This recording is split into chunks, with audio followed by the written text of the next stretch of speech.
Nous sommes au 8e siècle avant Jésus-Christ.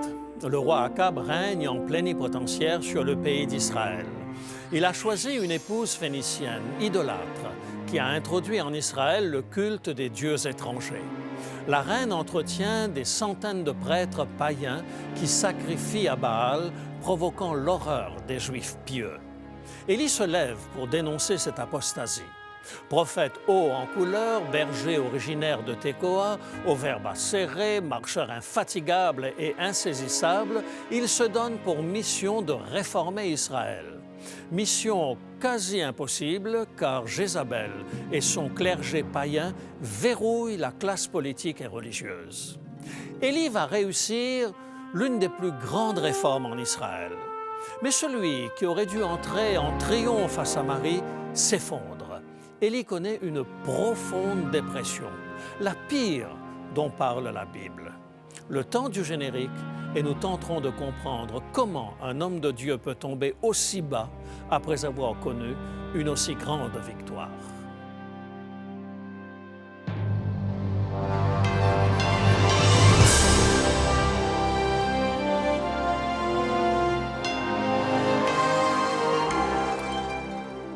Elle a résisté à l'épreuve du temps.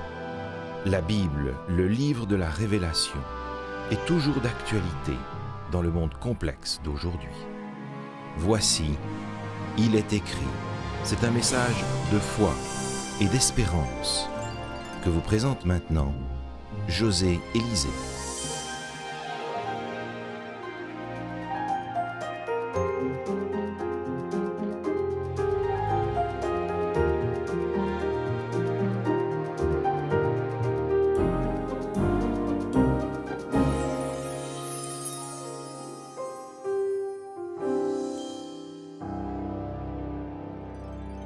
Face à la démission de l'élite, Élie se pose en défenseur du vrai Dieu.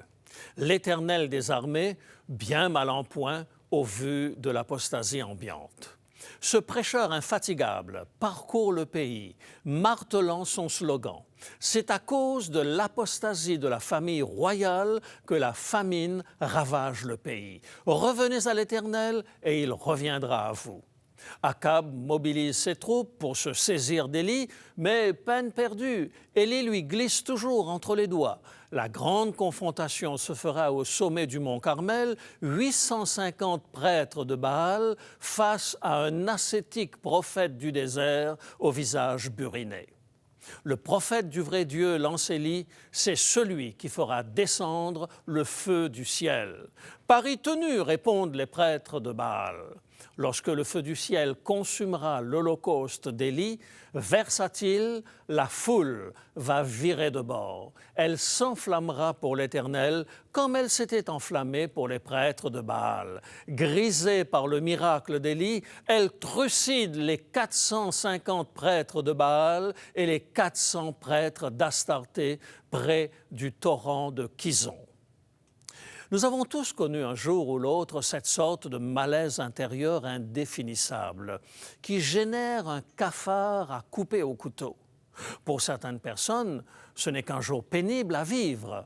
Pour d'autres, la mélancolie s'installe, la tristesse lui succède et les idées noires se font jour. Aujourd'hui, pour en parler sur notre plateau, Lina Leblanc, psychologue. Bonjour Lina. Bonjour José. Alors Lina, nous voici lancés aujourd'hui dans un thème extrêmement important et le mot lui-même bien souvent nous fait peur, c'est le mot de dépression. C'est ce que connaît Élie après sa très grande victoire sur les prêtres de Baal. Et on sait aussi lorsque l'on pense au Québec, par exemple, nous détenons, je crois, le triste record du nombre de suicides, dépressions et suicides pour les jeunes hommes entre 15 et 35 ans. Alors, comment détecter les signes avant-coureurs de cette maladie? C'est bien une maladie? Oui, c'est une maladie. Les signes avant-coureurs, bon, lorsque tu parlais de cafard et de tristesse, c'est sûr que tous les êtres humains ont rendez-vous avec ça. Par contre, lorsque cette tristesse-là, cette mélancolie cette déprime, un état de déprime s'intensifie, persiste pendant plusieurs semaines et commence à nuire aux activités environnantes à notre vie. Donc, elle devient beaucoup plus envahissante. Et là, on peut peut-être penser à un état dépressif, mais qui va être diagnostiqué par un médecin compétent en la matière et qui, là, va diagnostiquer une réalité de dépression. N'importe qui ne peut pas se déclarer compétent pour dire, écoutez, tu déprimes ou non. Il faut vraiment que l'on aille là dans le domaine du professionnalisme dans ce domaine. Tout à fait, parce que une dépression, un diagnostic de dépression est un diagnostic sérieux. Donc, la personne a besoin de soins.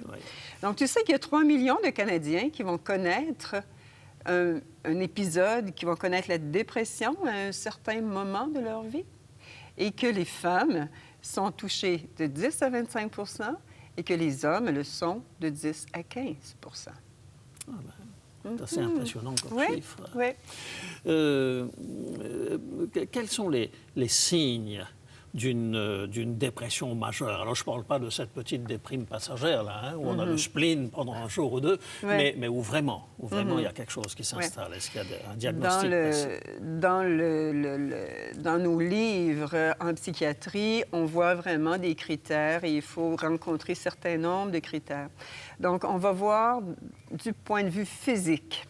On doit voir chez le patient une perte ou un gain de poids significatif, un trouble du sommeil, donc une insomnie ou une hypersomnie, c'est-à-dire ne pas dormir et dormir beaucoup. Il peut avoir des troubles psychomoteurs, donc agitation ou ralentissement. Et en termes d'énergie, on va avoir une fatigue carabinée. Au niveau maintenant du cerveau, au niveau plus de la cognition, on va voir d'autres critères, donc une diminution des fonctions cognitives, donc la mémoire, l'attention, la concentration sont aussi atteintes. Du point de vue émotif, on va voir une humeur qui va être vacillante, soit à travers la colère, l'irritabilité, la tristesse. Sentiment, souvent de dévalorisation et de culpabilité. Il y a une perte ou une diminution du plaisir et des pensées de mort récurrentes. Donc, lorsqu'on rencontre un certain nombre de critères, et là, on peut parler d'une dépression moyenne à sévère. Je vais te dire une chose. Nous aurions dû inverser les deux émissions. La dernière, où on a parlé de pensée positive, on aurait dû la mettre cette semaine. Parce que ça me déprime, tout ce que tu as dit. Oui, c'est déprimant. Hein? C'est déprimant, en fait, on va essayer d'appliquer ça à la vie d'Élie. Essayer de voir si on retrouve ces différents critères et si vraiment cette descente aux enfers d'Élie, c'est bien une dépression. Pourtant, sa victoire sur le mont Carmel aurait dû le pousser au sommet. On s'attendait à un changement de gouvernement, une réforme en profondeur, mais dès que Jézabel dit « Je vais moi aussi te tuer comme tu as tué mes prophètes », eh bien, le comportement d'Élie devient totalement erratique, imprévisible. Voilà. Au lieu de s'entourer de gens capables de le soutenir, de le défendre, il se défait même de son serviteur et il part, il s'en va. Alors, est-ce que ça rentre dans les diagnostics On va regarder Élie. Hein, comment Élie est entré dans cette réalité dépressive. Et on va regarder aussi, monsieur, madame, tout le monde aujourd'hui pour faire comme un parallèle. Donc, on voit que Élie, les causes probables de la dépression d'Élie, on voit son zèle. Hein, il se met énormément de pression. Il y a une mission qui est quasi impossible à faire. Par la suite, il devient témoin de massacres lorsque les prêtres là, sont tués. Et en plus, troisième élément, menace d'être tué. Okay? Donc ici, on a 3 éléments qui pèsent beaucoup sur une structure psychique chez l'être humain. Donc, dans notre siècle à nous, les causes, entre autres, sont le perfectionnisme, donc le zèle de Élie, les pertes et les traumatismes, le traumatisme d'Élie, l'anxiété et les stress, et l'isolement social. Donc, c'est des choses qu'on retrouve chez Élie et c'est donc des facteurs qui peuvent amener l'être humain à la dépression. Alors, donc, tu parles d'isolement social. Alors, est-ce qu'on pourrait maintenant dire un mot par rapport à cet isolement d'Élie? Hein? Il fonce dans le désert. Oui, c'est ça. L'isolement chez une personne atteinte de la dépression est une attitude inévitable. Ce qu'il faut comprendre, c'est que chez le dépressif, au niveau physique, il devient comme un écorché vif. Donc, il doit se retirer de la vie sociale. Donc, il est fatigué, il est épuisé, il est mieux dans son silence. Au niveau des fonctions cognitives, hein, je disais, donc difficultés au niveau de la concentration, de la mémoire et de l'attention. Donc, les pensées vont être au ralenti. On n'aime pas parler avec quelqu'un si notre pensée est ralentie. Et il y a tout aussi l'instabilité émotive, là, donc la tristesse, l'irritabilité, la colère, un peu ce que je disais tout à l'heure. Donc, l'individu ne se sent pas du tout à l'aise avec autrui. Donc, c'est pour ça qu'aussi, il quitte dans le désert. Donc, il s'en va dans le désert. Il marche sans but apparent. Et, à un moment, il se couche sous un arbre. Et là, il a des pensées de suicide. Okay. En moi, je ne suis pas meilleur que mes pères, dit-il. Oui, oui, malheureusement. Donc, regardons juste le mot désert. Hein? Il s'en va dans le désert. Une personne atteinte de... Bon, le désert est un endroit peu fréquenté, desséché, chaud le jour, mais d'une froideur la nuit. Ça symbolise ou ça peut représenter un peu l'état intérieur de la personne dépressive. Donc, parce que la personne dépressive a un vide intérieur et c'est très souffrant. Si on regarde maintenant, lorsqu'il marche sans but, OK? Ça symbolise ici la détresse, le vide, la perte de sens, mais surtout l'effondrement de tous les repères de la personne que la personne avait avant la maladie. Donc là, elle ne comprend rien. Okay? Donc, c'est angoissant, c'est paniquant. Lorsque tu mentionnes que Élie a honte, coupable, OK? Il faut pas c'est pas surprenant que ça arrive à Élie. C'est pas surprenant que ça arrive à personne d'autre. Ça peut arriver à tout le monde, dans le sens que la dépression touche hommes et femmes, de tout âge, de toute éducation, de situation économique, leur statut social, leur race et leur religion. Donc, personne n'est à l'abri d'une réalité dépressive. Personne n'est à l'abri. Même Parce que j'ai Élie. entendu... Pardon? Même Élie. Oui. Même Élie. Parce que j'ai entendu parfois des gens dire quand on est un chrétien, on ne fait pas de dépression. Non. Alors donc, Non. et alors donc, tu dis même un homme de Dieu, Élie a ses pensées de suicide, je veux mourir. Oui. Donc pour toi, c'est pas du tout surprenant. Non. Ce qu'il faut aussi comprendre, c'est dans la maladie, bon, c'est sûr que si on avait un médecin ici, il serait beaucoup plus expert que moi pour l'expliquer, mais il y a tout un changement au niveau hormonal qui amène des distorsions de la pensée et de la perception de la réalité.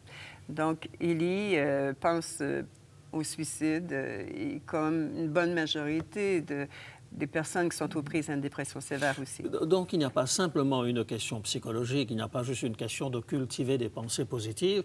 Tu dis il y a même un changement hormonal qui se produit. Donc, il y a un certain nombre de produits chimiques, en quelque sorte, qui vont Oui, là-dedans, il y a la sérotonine, la noradrénaline, etc. Mais c'est pour ça que... c'est pas... maintenant, ce n'est pas étranger de voir qu'une personne qui est atteinte d'une dépression sévère, moyenne à sévère, va avoir un soutien pharmacologique incluant aussi le soutien psychothérapeutique. Tu sais, je voudrais faire une petite parenthèse ici, Lina. C'est que parfois, peut-être pour protéger les gens contre eux-mêmes, l'Église a longtemps pensé que celui qui se suicidait, parce que, bon, il met fin à une vie, il tue, il ne pourra jamais aller au paradis. Mais ce que tu dis maintenant est extrêmement important, parce qu'en fait, il ne s'agit pas simplement d'un désir que l'on a au niveau de sa pensée, mais il a donc un changement au niveau de la structure même du cerveau. Oui. Alors, ce qui veut dire que ça nous touche aussi bien qu'une maladie physique. Oui, En d'autres oui. mots, et que on ne doit pas juger quelqu'un qui porte un geste comme celui-là. C'est l'expression d'une souffrance profonde, terrible, atroce, et qui ne peut être surmontée. Et cette souffrance-là, on la voit chez Élie, parce qu'à un moment, il va avoir cette phrase, hein, je ne suis pas meilleur que mes pères. Dévalorisation totale de sa personne. Exact, exactement. Ça va de soi que la personne qui est atteinte d'une réalité dépressive, comme Élie, qui était, qui avait une visibilité, qui avait de hautes exigences, et lorsqu'il se revoit, tout a périclité. Donc, il va même avoir une honte. Il va aller se cacher parce qu'il ne veut pas que les gens le voient dans cette vulnérabilité. Ouais. Alors, c'est à ce moment-là que le texte précise qu'il y a un élément extérieur qui intervient. C'est un ange. Oui. Un ange qui le réveille et qui lui dit « mange » et qui insiste « mange ». Oui, mange, voilà. Est-ce que ça a une signification pour toi? Oui, dans le sens que la personne qui est atteinte d'une dépression va entrer dans une période de léthargie. Où elle est allongée sur son fauteuil, où elle se berce sur sa chaise. Et non, c'est comme une mort intérieure. Et donc, l'intervention de l'ange ici est en train comme d'inviter la personne qui est atteinte de cette maladie à réagir à cette léthargie-là. Okay? Cette décision de dire, bon, OK, maintenant je vais réagir, je vais aller vers quelque chose pour me libérer. Il y a aussi le réveil et le manger, hein, que tu parles de l'ange. Bon, ici, je le vois beaucoup. Donc, un coup que j'ai choisi comme personne dépressive de réagir, mais qu'est-ce que je dois faire? Donc, c'est de me relever et choisir de m'investir. Et la première chose, c'est d'aller chercher de l'aide. Au 21e siècle, c'est permis maintenant. Ça ne l'était pas pour Élie. Donc, aller voir, avoir un support pharmacologique pour ceux qui désirent et aussi de l'aide plus du point de vue de la psychanalyse ou de la psychothérapie. Extrêmement intéressant. Alors, ce qui va se passer lorsque donc Élie va avoir, je dirais, mangé, il va avoir une réaction totalement inverse. On dirait que l'ange lui a dit, ben écoute, mange parce que le chemin est long.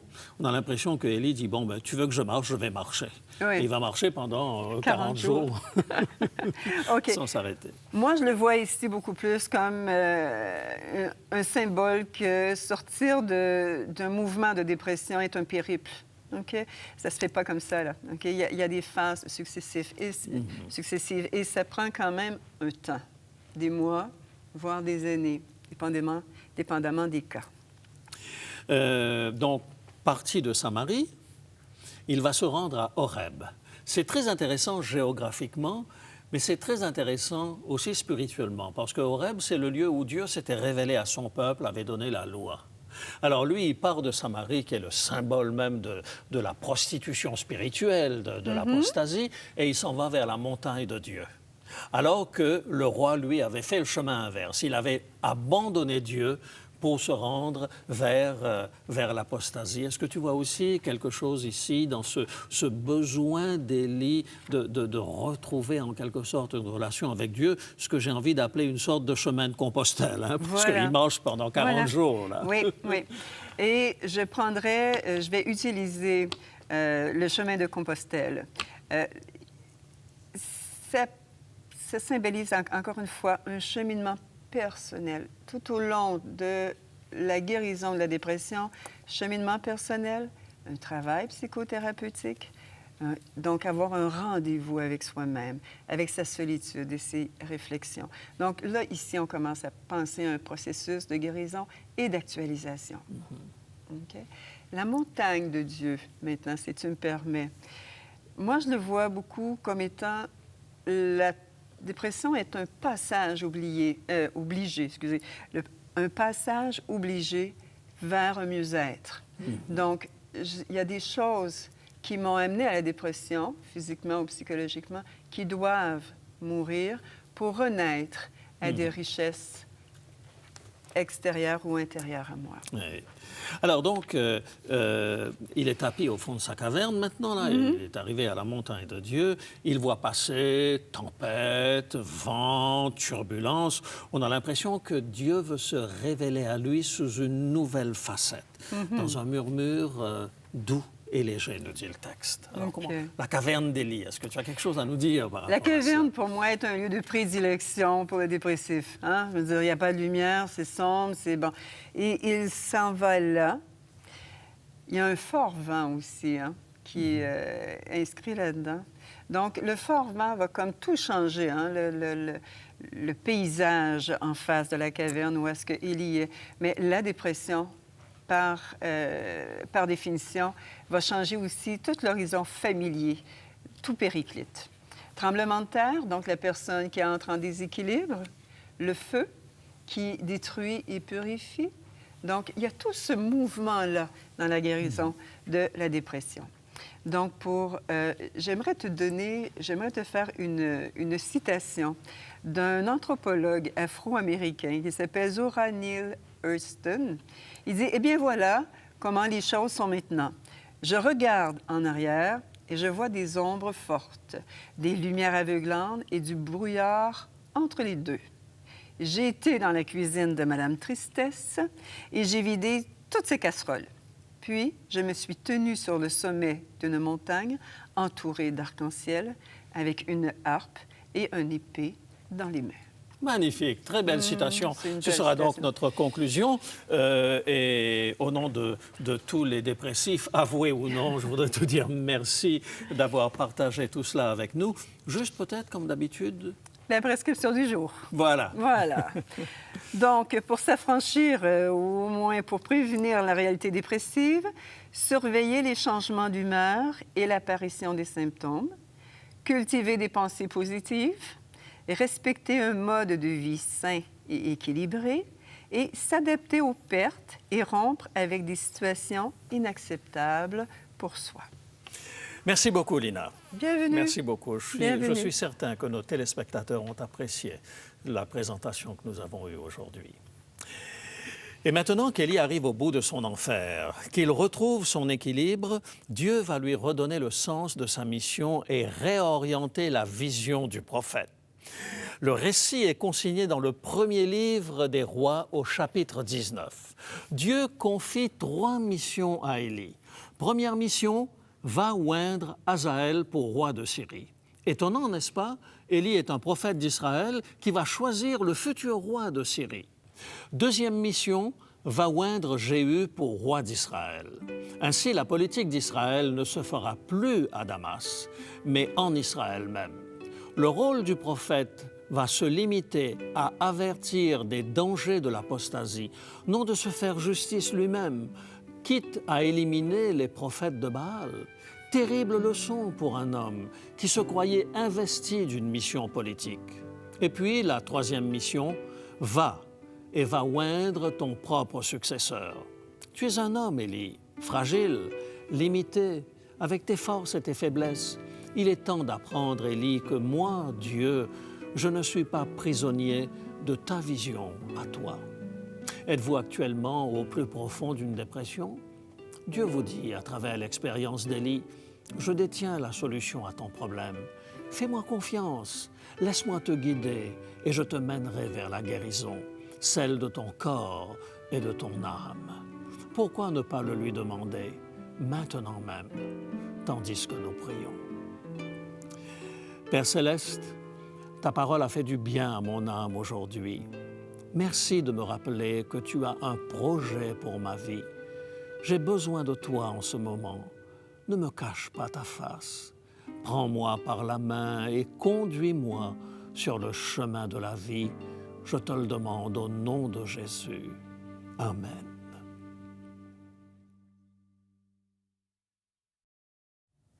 Bonjour Sylvain. Bonjour Lydia.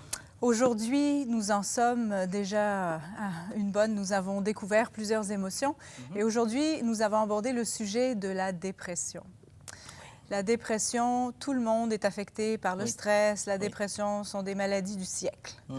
Donc aujourd'hui, l'équipe d'Il est écrit a choisi de s'attentionner plus particulièrement à la dépression chez les hommes. Oui, parce qu'on sait qu'un homme sur 20, à un moment donné dans sa vie, va subir une dépression sévère. C'est ça, exact. Donc, puis leur entourage le voit pas toujours, parce que les hommes vivent ça à leur manière. Oui. Donc, toi qui as lu cet ouvrage, La dépression au masculin, qu'est-ce que tu peux me dire? C'est un très, très bon livre. Actuellement, justement, on a un groupe de soutien d'hommes. Donc, c'est un livre que je recommande. Il y a certaines personnes qui vont arriver au groupe avec différents types de problèmes. Mais la dépression, c'est souvent masqué chez l'homme. Oui, oui, tout à fait. Et l'homme a la difficulté peut-être à reconnaître ses faiblesses, ses forces, ses limites aussi. Donc, lorsqu'il arrive au point où il se rend compte qu'il y a des signes avant-coureurs, je pense que son entourage va lui manifester peut-être quelques commentaires qui vont peut-être le faire réfléchir dans ce sens-là. Donc, le livre, il nous donne des pistes, il nous donne des solutions, puis surtout, il nous donne l'opportunité de pouvoir accepter que la dépression n'est pas un signe de faiblesse. C'est ça qui est important. Donc, en fait, ce livre est pas seulement pour les hommes, c'est écrit pour les hommes, mais moi, je le recommande fortement aux femmes aussi. Oui, absolument. Parce que si on vit avec un homme déprimé, au moins, on peut reconnaître les signes et peut-être l'aider, lui apporter le soutien nécessaire pour qu'il puisse passer à travers. C'est ça. Donc, moi, je dis que c'est un livre qui est écrit pour tout le monde. Oui, c'est un très bon livre. Puis, d'ailleurs, moi, j'ai plus ma copie. J'ai donné ma copie en cadeau à un homme, justement, qui est venu. Donc, c'est un très bon livre. Bon, bien, merci beaucoup, Sylvain. Donc, chez vous, si vous êtes aux prises avec un homme déprimé ou que vous-même subissez une dépression, n'hésitez pas à nous écrire ou à nous téléphoner ou même commander cet ouvrage que nous offrons pour 22 $ plus frais de port à notre site Web et nous ferons un plaisir de vous le faire parvenir. Pour commander l'offre du jour, composez maintenant le 514-729-3515 ou encore utilisez notre ligne sans frais 1-866-729-3515. Veuillez parler lentement. Donnez-nous le titre de l'offre et ensuite vos noms, adresses et numéros de téléphone. Le prix annoncé s'applique uniquement au Canada. Des frais de port et de manutention s'appliquent. Si vous habitez à l'étranger, renseignez-vous sur ces frais avant de commander. Vous pouvez aussi commander en ligne au www.iletécrit.tv.